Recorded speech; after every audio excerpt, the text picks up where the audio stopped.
Hello जी and welcome to the channel. क्या हाल है आप लोगों के? फुल ऑन मौज मस्ती चल रही है कि नहीं? मुझे सबसे पहले भाई ये बता दो। आज हम इसी मौज मस्ती को कंटिन्यू करते करते पढ़ने वाले हैं अपने चैप्टर 1 एनवायरमेंट ज्योग्राफी के क्वेश्चन आंसर्स। तो चैप्टर का एक्सप्लेनेशन ऑलरेडी आ चुका है, तो किसका कर रहे हो इंतजार? फटाक से देख लो ना जाके यार। वाह वाह वाह, क्या राइम बना दी, वाह वाह वाह। तो भाई अब आप देख लो, आप देख रहे हो लक्ष्य बैच, जहां पे आपको सारे ही सब्जेक्ट आपकी क्लास के मस्त यूट्यूब पे फुल मौज मस्ती स्टाइल में पढ़ाए जाते हैं। तो अगर आप भी ये बैच ज्वाइन करना चाहते हो, बिल्कुल फ्री ऑफ कॉस्ट, कोई पैसे नहीं है, बस फटाफट क्या कर लो, टेलीग्राम ग्रुप ज्वाइन कर लो, जिसका लिंक डिस्क्रिप्शन में दे रखा है। चलो जी, अब शुरू करते हैं अपना आज का चैप्टर क्वेश्चन आंसर्स वाला।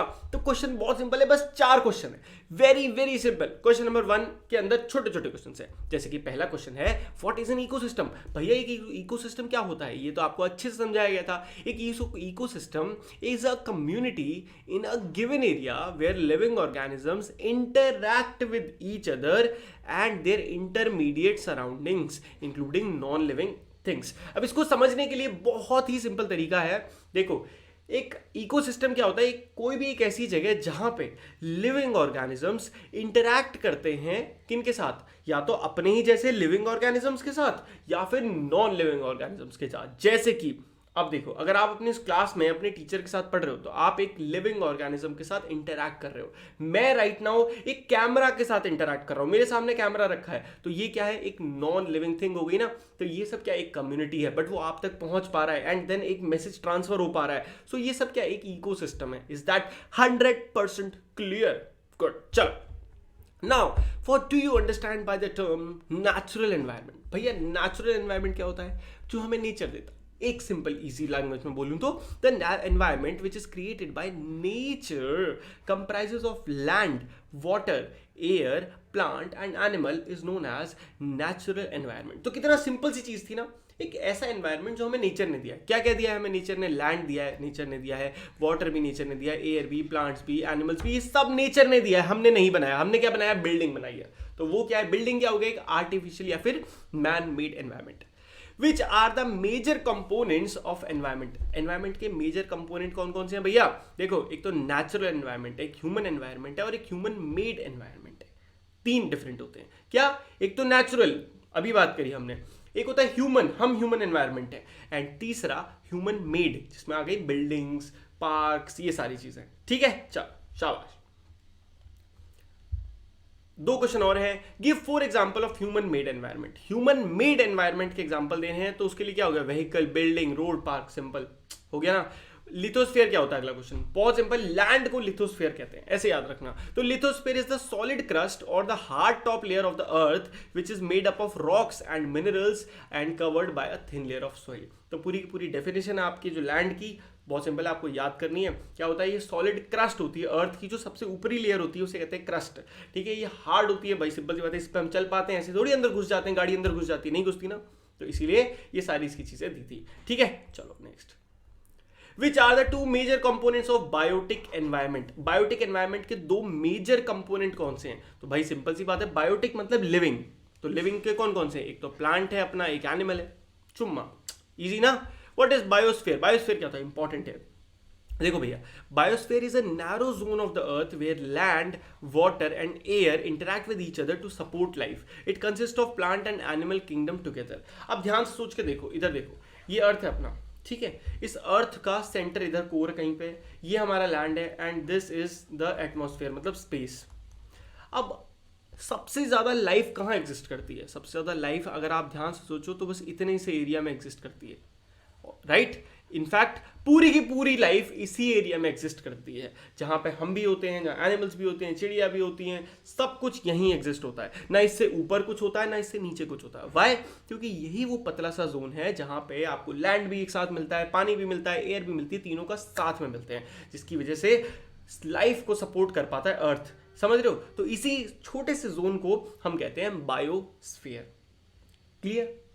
गुड। चलो नेक्स्ट। हाँ जी भाई, इसको हाइड कर देते हैं। Tick the correct answer. Very very simple. Which is not a natural ecosystem? क्या डेजर्ट एक नेचुरल इकोसिस्टम है? यस है। एक्वेरियम नहीं है। ठीक है, तो ये आंसर हो जाएगा फॉरेस्ट। हाँ है। Which is not a component of human environment? Human environment का कंपोनेंट कौन सा है? ह्यूमन एनवायरमेंट के बारे में बात करें तो फ्रेंडशिप, लव, फैमिली, सोसाइटी, ये सब ह्यूमन एनवायरनमेंट के अंदर आते हैं। ठीक है जी, तो इसका आंसर क्या हो जाएगा? लैंड, क्योंकि रिलीजन और कम्युनिटी तो ह्यूमन एनवायरनमेंट में आएंगे। हमसे नॉट पूछा था। Which is a human made environment, तो रोड, सी, माउंटेन, तो रोड आंसर है। Which is a threat to environment? Growing plant, growing population, growing crop. तो growing population is a threat to environment. Right now हम world की सबसे बड़ी population बने बैठे हैं, so of course it is a threat. Match the following. Very simple, biosphere है, atmosphere है, हाइड्रोस्फीयर, एनवायरमेंट है, और ऑप्शन काफी सारे हैं, तो आंसर देख लेते हैं। तो देखो बायोस्फीयर क्या होता है? वो नैरो जोन जहां पे land, water and air interact करते हैं। तो ये वो नैरो, अभी इसके बारे में हमने पढ़ा था, तो अब ये तो क्लियर होगा। एटमॉस्फेयर क्या होता है? एक blanket of air which surrounds earth. तो एटमॉस्फेयर क्या होता है? एयर की एक लेयर है जो हमारे अर्थ को सराउंड करती है।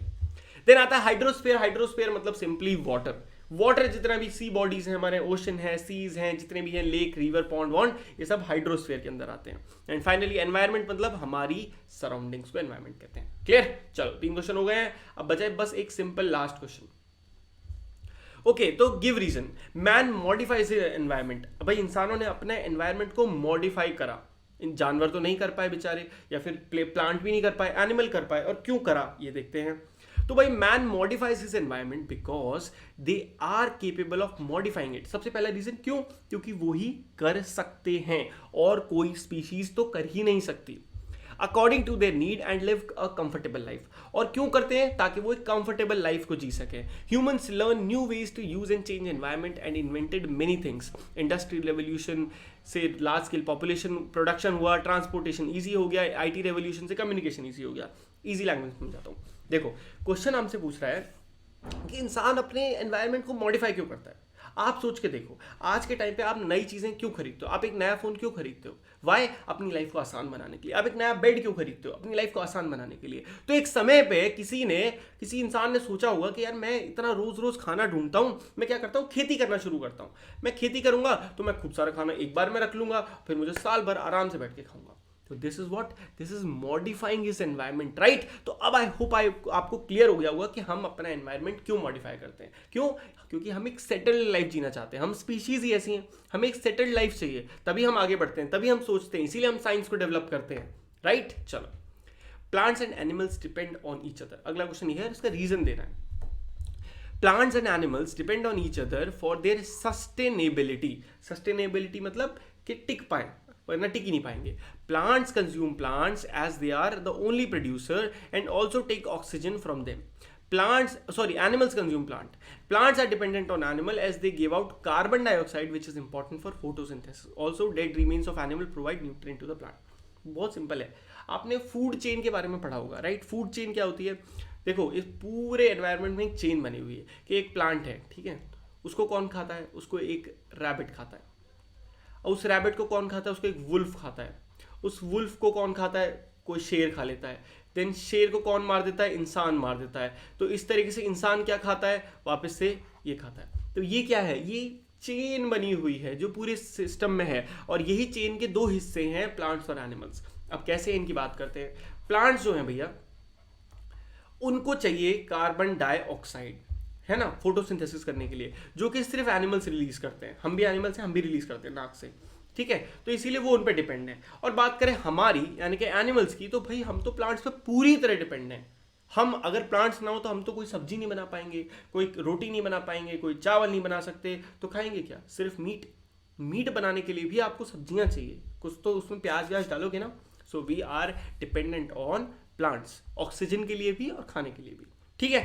तो इसी के साथ मेरे ख्याल से सारे क्वेश्चन समाप्त हो गए हैं। यस, सारे क्वेश्चन हो चुके हैं समाप्त। अगर आपको वीडियो अच्छी लगी हो तो किसका इंतजार, फटाक से कर दो चैनल को सब्सक्राइब और वीडियो को लाइक, ठीक है? और यस, आप लक्ष्य बैच को ज्वाइन करना चाहते हो तो फटाफट आप क्या करो, टेलीग्राम ग्रुप ज्वाइन कर लो। इट्स वेरी सिंपल, कोई झमेला नहीं है, कुछ सिस्टम नहीं है, कोई कॉस्ट वॉस्ट कुछ नहीं, फ्री भाई। बस टेलीग्राम पे आओगे तो आप मुझसे लाइव डाउट पूछ सकते हो, है ना? आप मुझसे डायरेक्ट बात कर सकते हो। उसके अलावा वेबसाइट है तो आप नोट्स वहां से डाउनलोड कर सकते हो, और टेलीग्राम ग्रुप से भी मिल जाएंगे, जैसा आपको अच्छा लगे, ठीक है? तो मिलते हैं नेक्स्ट वीडियो में, तब तक के लिए जी गुड बाय, टेक केयर, मौज मस्ती करते रहिए, बाय बाय।